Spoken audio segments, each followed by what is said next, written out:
Hai guys, kembali lagi bersama aku Anita Anggraini. Seperti biasa di video kali ini aku mau bagikan informasi yang pastinya informasi terpenting buat teman-teman semua. Nah, kayak gimana yang mau aku bagikan informasi kali ini? Simak terus video ini sampai habis dan jangan lupa untuk like and subscribe dulu ya. Terima kasih.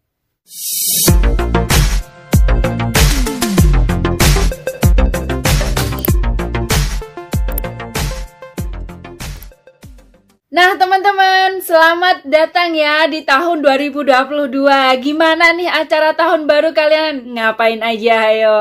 Nah mohon maaf juga ya, karena di tahun baru 2022 seharusnya aku bagikan informasi yang menurut aku itu penting banget. Tapi karena aku sibuk, aku nggak sempat buat video ya teman-teman. Jadi baru kali ini aku mau share ke teman-teman. Dan pastinya di video kali ini ada kabar baik juga buat teman-teman yang mau melakukan perjalanan dari luar negeri menuju ke Indonesia atau pulang ke tanah air. Nah teman-teman, kalau di video sebelumnya aku udah ngasihkan informasi ke teman-teman ya, bahwa sebelum tahun baru 2022 ada rencana pembukaan Bandara Internasional Surabaya. Dan pada tanggal 1 Januari 2022 kemarin itu Bandara Internasional Juanda Surabaya itu sudah buka ya teman-teman. Jadi buat teman-teman yang mau melakukan perjalanan dari luar negeri terus turun ke Surabaya itu sudah buka teman-teman, walaupun pembukaannya itu bertahap. Nah sebenarnya seharusnya ini aku bagikan informasi ke teman-teman di tanggal 1 Januari kemarin ya, karena aku sibuk nggak ada waktu ya. Jadi kali ini aku mau ngasih tahu sedikit aja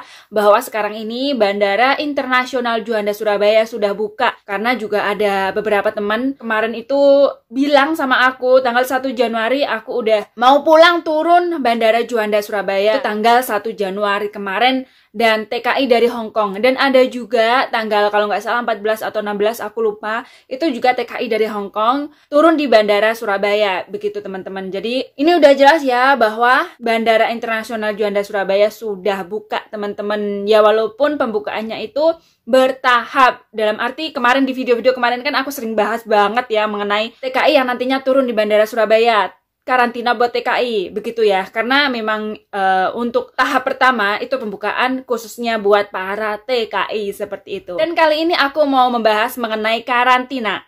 Jadi mengenai karantina ini, buat kalian yang melakukan perjalanan dari luar negeri pulang ke Indonesia wajib banget dikarantina pastinya. Nah, pokoknya perjalanan dari luar negeri itu bakal dikarantina. Dan sekarang masa karantina telah berubah teman-teman. Masa karantina pelaku perjalanan dari luar negeri di Indonesia diganti teman-teman. Keputusan ini disampaikan oleh Menteri setelah rapat terbatas. Pengumuman perubahan masa karantina pelaku perjalanan dari luar negeri disampaikan Koordinator PPKM Jawa Bali, yaitu Bapak Luhut Binsar Panjaitan. Bapak Luhut menyampaikan, waktu karantina yang sebelumnya berlaku 10 hari atau 14 hari, dan kini diputuskan yang tadinya karantina 14 hari menjadi 10 hari. Dan di peraturan sebelumnya, karantina 10 hari kini menjadi 7 hari teman-teman. Kalau menurut aku, ini adalah kabar baik ya teman-teman, yang artinya, yang tadi kan masa karantina itu panjang kan teman-teman, dan sekarang dipangkas, yang tadinya 14 hari jadi 10 hari.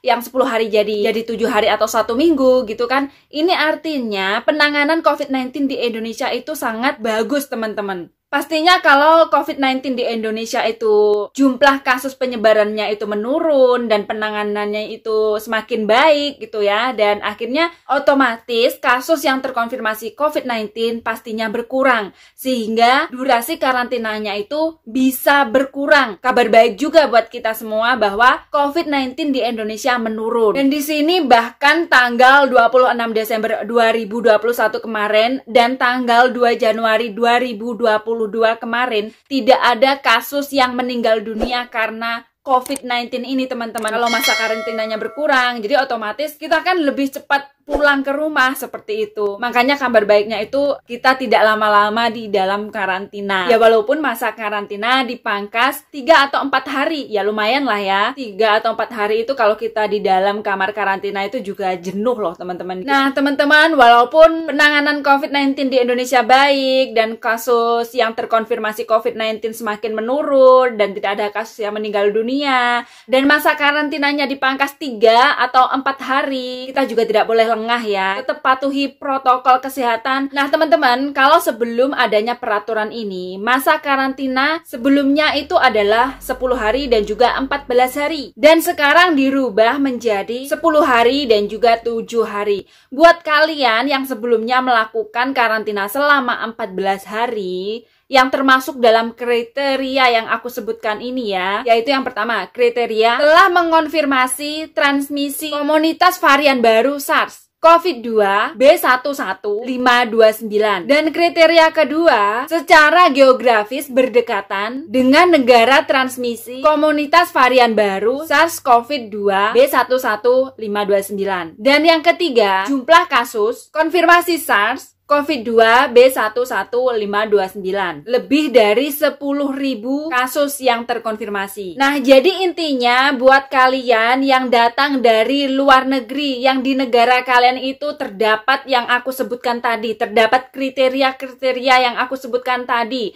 yang tadinya dikarantina 14 hari. Setelah adanya perubahan peraturan ini, maka menjadi karantina 10 hari teman-teman. Tapi kalau buat kalian yang tidak dari negara-negara yang aku sebutkan kriteria ini tadi ya teman-teman, maka yang tadinya karantina 10 hari jadi karantina 7 hari aja atau 1 minggu. Nah, untuk karantina pelaku perjalanan dari luar negeri di karantina terpusat buat mereka yang masuk dalam kriteria mereka yang PMI, pekerja migran Indonesia atau TKI, atau mahasiswa pelajar, atau juga pemerintah yang dinas dari luar negeri terus pulang ke Indonesia, atau juga buat mereka yang dari luar negeri melakukan perlombaan atau festival tingkat internasional ya, seperti mereka yang misalkan pesepak bola dari Indonesia yang di luar negeri terus kembali lagi ke Indonesia seperti itu, maka mereka karantina di pusat yang artinya karantina gratis teman-teman. Nah, buat teman-teman yang tidak dalam kriteria yang aku sebutkan tadi berarti karantina mandiri. Nah, kalau ada pertanyaan di mana sih karantina mandiri, apa saja hotelnya yang udah disediakan sama pemerintah, teman-teman bisa